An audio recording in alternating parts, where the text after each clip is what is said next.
Hello everyone, my name is Jocelyn, you may call me Joy, and this video is much more serious than the other video that I'm making today. This is about a court case that has recently concluded. In this video will be, trigger warning right now, discussions of transphobia, violence and sex. So,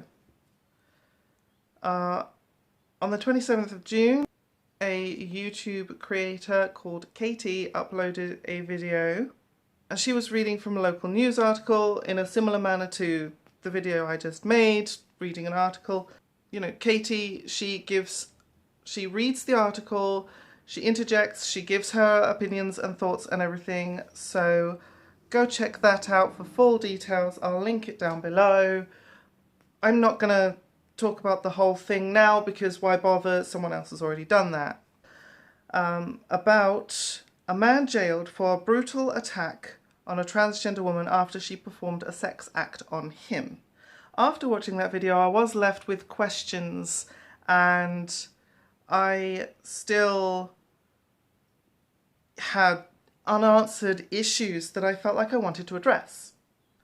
So what happened?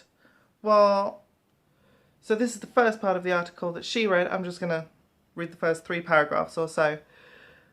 A booze-fueled man launched into a violent attack when he discovered he had been involved in a sexual encounter with a transgender woman.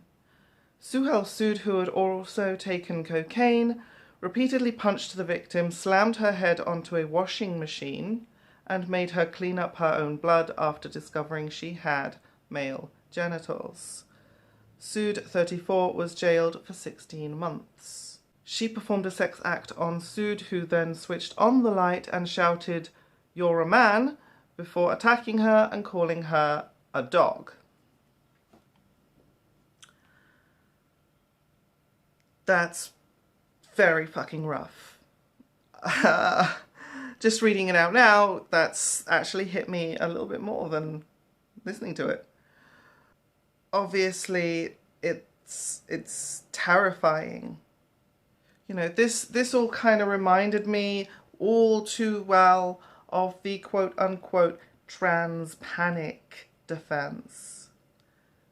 The thought that someone might be trans out to try and get men to do sex acts to trick them or trap them. We know how much the trans community just loves that word. So first of all, I want to talk about the sentencing. 16 months, that is incredibly short for what happened. He was found guilty and convicted of actual bodily harm. There was another charge as well, sexual assault, that was cleared. He wasn't found guilty of that. But still, 16 months is a light sentence. And although the judge was condemning him quite a lot, the sentence doesn't seem to reflect that. But we do have to talk about the issue of consent. Now, Katie, the judge, and the news articles, all of them, you know, that I could find, that I read from Birmingham Live, Manchester News, and Pink News, said the word consensual. This was a consensual sex act. How consensual could it be? That is the thing that I have questions about, and that is the thing that I still have questions about, because some of the details were not actually mentioned in the articles at all. 2 things that I really have strong thoughts about. The first thing is, did she tell him beforehand that she was trans? The articles don't mention it. Although this is a very rare, unusual, and strange case, it's not beyond the realm of possibility that she did not disclose her trans status beforehand. So how consensual could it have been if he didn't know what he was consenting to? Again, I don't know. There are no details. I am left with speculation and questions. Obviously, that does not justify his violent outrage and attack, his retaliation at all. Like, there is no justification for that. The other fact of the matter in this case is that he was intoxicated. He had had alcohol and cocaine. And again, it raises the question of consent. How possible is consent when someone has had vast quantities of alcohol and drugs? Now, again, this is speculation because the articles do not mention how much he had had. How lucid was he? How intoxicated was he? I don't know. And no one's reporting it. I have a similar story to tell. So I had taken someone back here. He already knew I was trans, so that wasn't a problem. But he had been drinking a lot. I had also been drinking. But he had a bit more than me. We started doing some things. He started to lose interest and get groggy and drowsy. So I stopped the things and I said, hey, you know what? Let's just continue in the morning. And then we ended up not continuing in the morning for other reasons. But I wasn't going to do anything that I wasn't sure wasn't consensual. This also begs the question, how much had she had to drink? Did she take any drugs?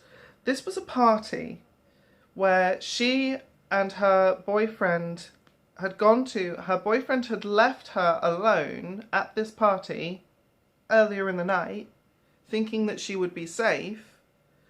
She then goes and does this sex act with this other guy.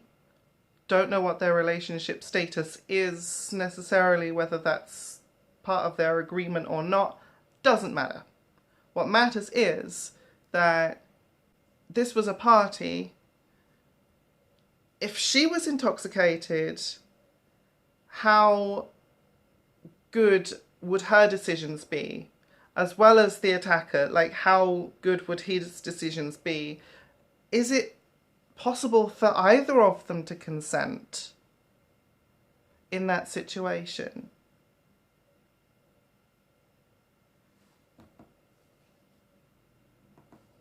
Now, that's not the main point. The main point is the fact that this attack was, motivated by transphobia because of the things that he said and the way that he attacked her and the reason for attacking her. He discovered that she had genitals that were not what he expected. So it's unclear whether she had talked to him about it and then just not made herself clear about what trans actually means for her, or whether she didn't have that conversation at all. It's so unclear. The reporting says nothing. But what it does highlight is that trans people are in danger of being attacked, at risk of being, attacked for being trans.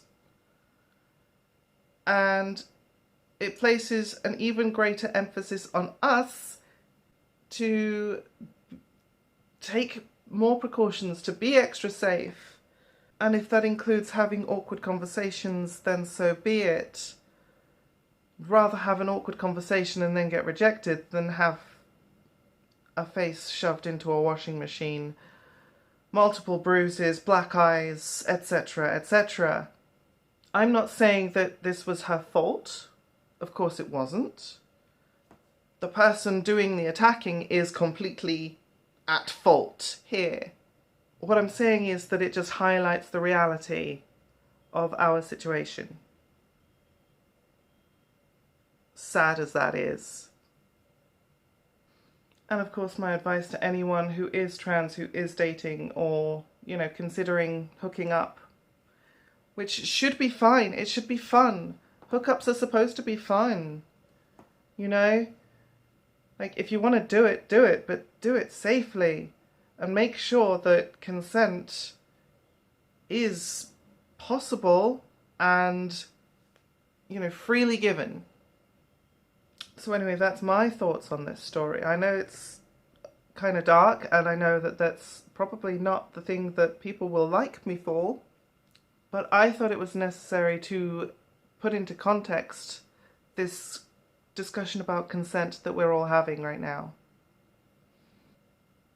Until next time, do stay safe, and non-binary is valid, God damn it.